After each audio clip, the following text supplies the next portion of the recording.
আমি দই পেঁয়াজ দেখাচ্ছি, আপনারা দেখুন। পেঁয়াজগুলো না ছুলে মুখটা অল্প একটু কাটবে, পেছনটা কাটবে, হ্যাঁ, মুখটা কাটবেন না, কারণ এটা আস্তে আস্তে থাকবে তো, সেই জন্যে। দেখুন আমি কাটছি পেছনটা, আপনারা দেখুন।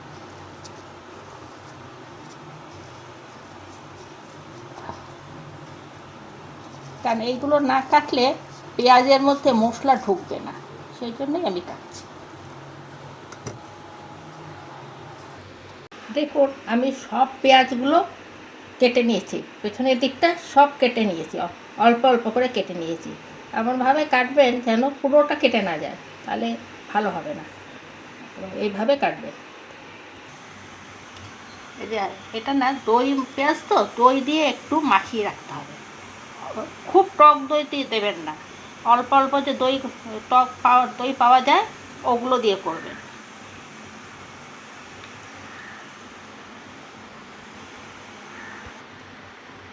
এই দইয়ের মধ্যে আমি এবার নুন দিচ্ছি নিজের আন্দাজ মতো। পেঁয়াজ আমি যেমন 250 গ্রামের পেঁয়াজের তরকারি করছি, আমি সেরকমই নুন দিচ্ছি। আপনাদের যেরকম লোক সেইভাবে বুঝে দেবেন।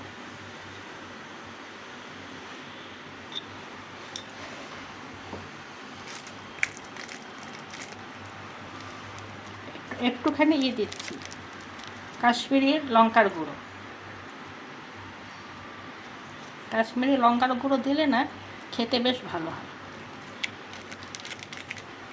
এবার গরম মশলা দিচ্ছি।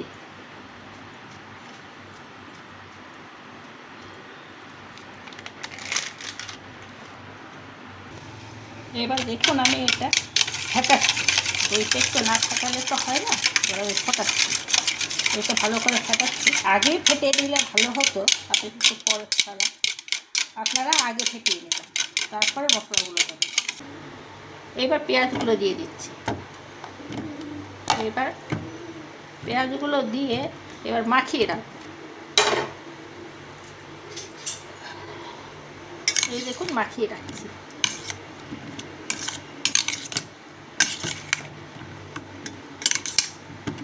এটা সব কিছু দিয়ে খাওয়া যায়, রুটি, তারপরে ফ্রাইড রাইস, পরোটা, সব কিছু দিয়ে খাওয়া যায়, ভালো লাগে খেতে। এবার আমি এটা অল্প কিছুক্ষণ 10-15 মিনিটের জন্যে ঢেকে রেখে দিচ্ছি। এবার অন্য করব, কিছু ভাজবো জিনিস দেখবে। একটু মশলা বেটে নেব শুকনো করে। প্রথম ধনে দিলাম,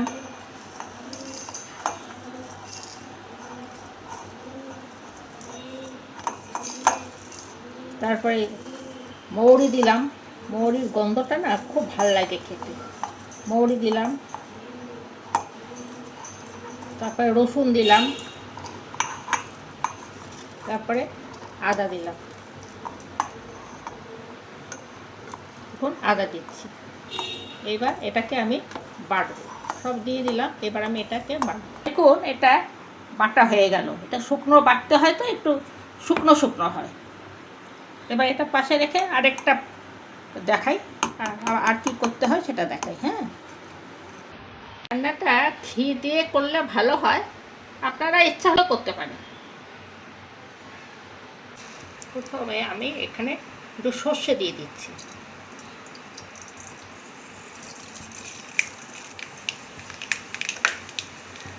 তারপরে একটু জিরে দিয়ে দিচ্ছি,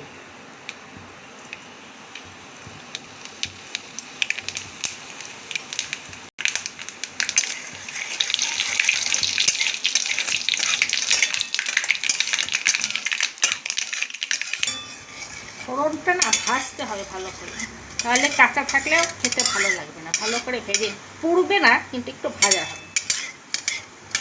এবার দেখুন আমি পেঁয়াজ দিচ্ছি, পেঁয়াজ কেটে রেখেছিলাম কুচনো পেঁয়াজ, সেটা দিয়ে দিচ্ছি।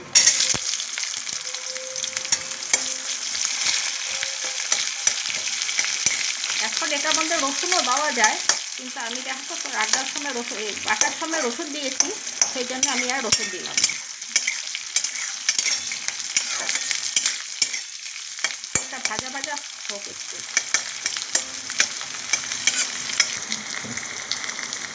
যেটা আমি বেটে রেখেছিলাম সেটা দিচ্ছি।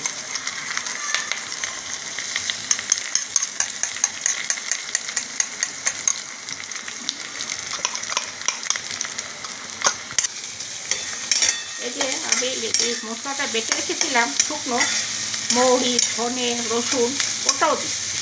এবার ভালো করে ভাজতে হবে।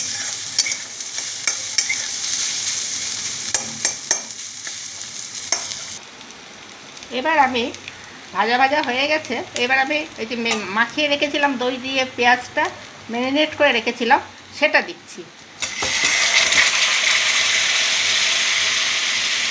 এবার একটু ভাজবে, তারপরে একটু জল দেবো। যেটার মধ্যে ম্যারিনেট করে রেখেছিলাম সেই বাটিটা ধুয়ে একটু জল দেবো। জল দিয়ে এটা একটু ফুটুক, আমি একটু ঢাকা দিয়ে রাখি, একটু ফুটুক। তারপরে মশলাটা তো ভাজতে হবে। এবার দেখো আমার এটা মশলাটা অনেকটা ভাজা ভাজা হয়ে গেছে। এবার আমি যেটার মধ্যে ম্যারিনেট করে রেখেছিলাম দই দিয়ে পেঁয়াজটা, সেই বাটি ধোয়া জলটা দিয়ে দিচ্ছি। তার মধ্যে একটু হলুদও গুলে রেখেছিলাম সেইটা দিয়ে দিচ্ছি। বাটির মধ্যে রেখেছিলাম, ম্যারিনেট করা বাটির মধ্যে একটু হলুদ দিয়ে রেখে দিলাম।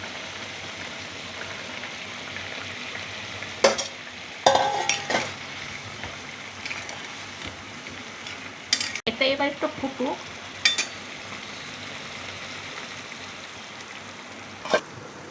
এবার একটু পনির দিতে হবে দই পেঁয়াজের মধ্যে। একটু আমি ইয়ে করে নিচ্ছি, ঘষে নিচ্ছি পনিরটা। হ্যাঁ,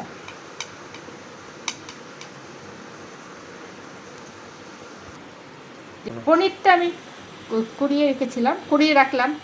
দেখলেন পনিরটা আমি গ্রেট করে রাখলাম। এবার আমি দই পেঁয়াজে দিয়ে দেবো।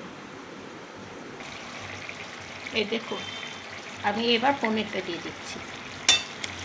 পনিরটা না দিলে চলবে না, এটা তো পনির খুব ভালো যায়।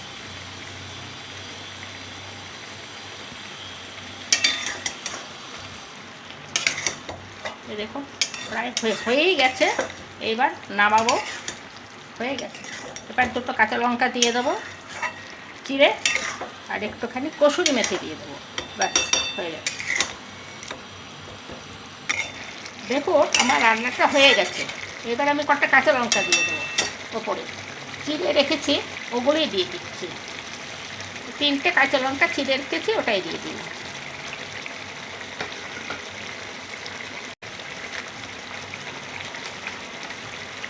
এবার কসুরি মেথি দিচ্ছি। হ্যাঁ, একটুখানি হাতে ঘষে কসুরি মেথি দিয়ে দিচ্ছি, তাহলে তার গন্ধটা ভালো আসবে।